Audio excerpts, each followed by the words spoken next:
The 5 most important historical events that happened in 1968 in the world are Prague Spring. The Prague Spring was a period of political liberalization in Czechoslovakia in 1968.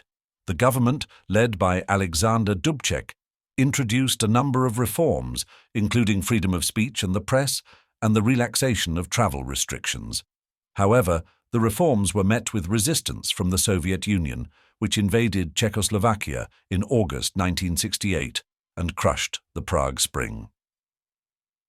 May 1968, protests in France. The May 1968 protests in France were a series of student-led protests against the government of Charles de Gaulle. The protest began at the University of Paris-Nanterre, but they quickly spread to other campuses and to the streets of Paris. The protests were met with a crackdown by the government, but they ultimately led to a number of reforms, including increased student representation in university governance and a reduction in the censorship of the press. Tet Offensive.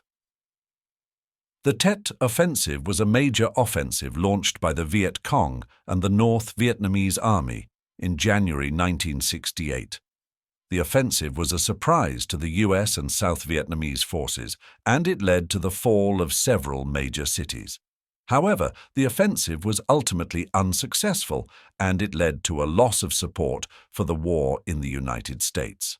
Assassination of Martin Luther King Jr.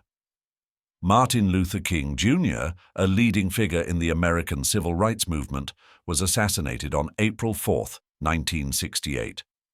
His assassination led to riots and protests across the United States. Assassination of Robert F. Kennedy.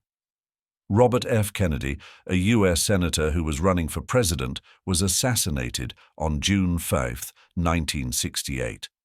His assassination was another blow to the United States, which was already reeling from the Vietnam War and the assassination of Martin Luther King Jr. These are just a few of the most important historical events that happened in 1968 in the world. It was a year of great turmoil and change, and these events had a lasting impact on the world we live in today.